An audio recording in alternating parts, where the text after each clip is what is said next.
Hello friends, my word power का तीसरा session लेकर मैं उपस्थित हूँ। आपने अभी तक 2 सेशन देखा है माय वर्ड पावर का, उसके साथ साथ गुरु वर्ड पावर भी आपने देखा। ये दोनों सेशन शुरू करने का उद्देश्य है कि आपका वर्ड पावर जो है, वोकैबुलरी जो है इंग्लिश की, उसको मजबूत किया जाए। मैंने बार बार कहा है कि लगातार यदि आप सुनते हैं वर्ड्स को और उसको बार बार सुनते हैं, समझने की कोशिश करते हैं और ऐसी स्थिति में वो वर्ड्स आपके डीप मेमोरी में चला जाता है। जब आप उसको याद करने की कोशिश करते हैं तो उसे बहुत बार याद करना पड़ता है और तब जाके वो मेमोरी में जाता है और फिर डीप मेमोरी जाता है। लेकिन चूंकि मैंने साइंटिफिक तरीका डेवलप किया है जिसमें आपको कुछ वर्ड्स जो हैं वह सुनने हैं, समझने हैं, वो वर्ड्स जो है आपके दिमाग पे दस्तक देता है, वह आपके दिमाग में एंट्री लेने की कोशिश करता है। ये जो है वो मेरा सेशन है माय वर्ड पावर, जिसमें आप इसको देखते हैं, समझने की कोशिश करते हैं, रिकॉल करने की कोशिश करते हैं। अगर ये आपको याद है तो आप कमेंट करते हैं या नोट डाउन करते हैं। नहीं भी याद है तो ये दस्तक है आपके दिमाग पर कि ये वर्ड्स इंग्लिश के हैं, इसे हमें जानने की आवश्यकता है। अगर आप कई बार सुनते हैं तो ये वर्ड कई बार दस्तक देता है। और फिर जब गुरु वर्ड पावर का सेशन देखेंगे तो आपको इन्हीं वर्ड्स के जो है बहुत सारे डिटेल्स में व्याख्या मिलती है और उससे रिलेटेड जितने भी वर्ड्स हैं वो सारे वर्ड्स भी आपके सामने आते हैं। साथ ही बहुत सारे सफिक्स, बहुत सारे प्रीफिक्स कैसे लगते हैं और उसके क्या मीनिंग निकलते हैं, ये सारे भी चीज़ें आप जान जाते हैं।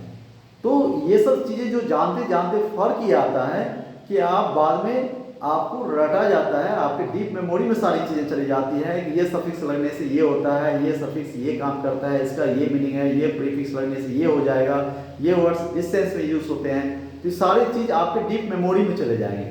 बस कुछ ही वीडियोज आप जब सुनते हैं तो ये धीरे धीरे आपके डीप मेमोरी में चले जाते हैं। तो ये प्रैक्टिस है, किसी भी लैंग्वेज को सीखने के लिए प्रैक्टिस सबसे महत्वपूर्ण है। तो हमने साइंटिफिक मेथड डेवलप किया कि इसे कैसे इसको डीप मेमोरी में ले जाना है। ऐसा नहीं कि बैठ करके उसको जो है रटना है, नहीं, बस इसे सुनना है और बार बार सुनना है और फिर नए तरीके से सुनना है, साइंटिफिक तरीके से सुनना है कि आखिर क्या है, कैसे है।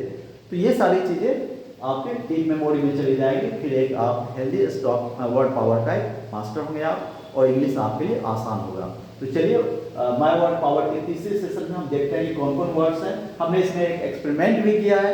वो एक्सपेरिमेंट क्या है कि अब जो है आपको जो 10 वर्ड्स दिए गए हैं इसके साइनोनिम्स दिए गए हैं या इसके इंग्लिश मीनिंग दिए गए हैं। तो आप इसे भी देखेंगे और इसको मैच करने का ये मिसमैच है,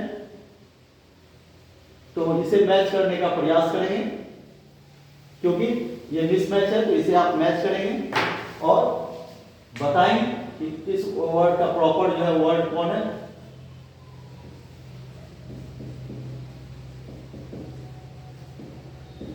ये मिसमैच है इसलिए इसको मैच करें। पहला वर्ड है एबोरिजिनल, दूसरा है एबॉर्टिव, तीसरा है एब्रेड, चौथा एब्रिज, पांचवा एब्रोगेट, छठा एब्राट, सातवां एब्सकॉन, आठवां एब्सेंट, नौवां एब्सॉल्व और 10वां एब्जॉर्ब। ये जो है 10 वर्ड है। एक और बता लें, aboriginal, abortive, abrade, abridge, abrogate, abrupt, abscond, absent, absorb. और इसके जो इंग्लिश मीनिंग है वो इस तरीके से है। फ्यूटाइल पहला, डिमिनिश दूसरा, एवॉइड तीसरा, चौथा डी इनअटेंटिव, पांचवा रेमी, छठा जो है एसिमिलेट, सातवां जो इरेज, आठवां इंडिजेनस, नौवां न्यूलिफाई और 10वां सडन। आप एक बार और बताते हैं, futile, diminish, avoid, inattentive, remit, assimilate, erase, indigenous, nullify और सडन। ये वर्ड है, आप ये मिसमैच है, आप इसको मिलाएं और देखें कि आपका वर्ड पावर कितना है। आप डेफिनेटली कमेंट बॉक्स में कमेंट करें कि आप कितने वर्ड को जानते हैं। आपको उसके मीनिंग के साथ भी आप कमेंट कर सकते हैं और इसका ये फायदा होगा कि आप इससे जुड़ते चले जाएंगे और कब आपका वर्ड पावर बढ़ता चला गया, कितना बढ़ गया, आपको आइडिया भी नहीं आएगा। ये मेरा सेशन लगातार चलता रहेगा क्योंकि वर्ड पावर जो है वो कंटिन्यूअस सेशन है और उसको जो है 4 दिन के बाद एक दिन खाएंगे ऐसा नहीं होगा। ये पर डे कुछ ना कुछ लेना है जिससे हमारा एनर्जी बूस्ट अप हो जाएगा। तो इसको एज अ डाइट समझा जाए कि पर डे रूटीन में जब हमको कुछ खाना है वो हमें खाना है। ऐसा नहीं कि 4 दिन हम पढ़े वर्ड और उसके बाद फिर छोड़ दिए, फिर 5 दिन वर्ड पढ़ लिए फिर छोड़ दिए, नहीं, तो हमारा जीवन चल नहीं पाएगा। इसलिए वर्ड पावर को हमको पर डे कुछ ना कुछ वर्ड्स को सुनना है, समझना है और प्रयास करना है, रिकॉल करने का कि हमें ये वर्ड की जानकारी है कि नहीं। तो आप इसको एंजॉय करें, इसको समझें। फिर हम नेक्स्ट जो गुरु वर्ड पावर होगा उसमें सारे वर्ड्स के बारे में डिटेल से चर्चा करेंगे और फिर उसको समझने की और याद करने की कोशिश करेंगे। तब तक के लिए धन्यवाद, बाय।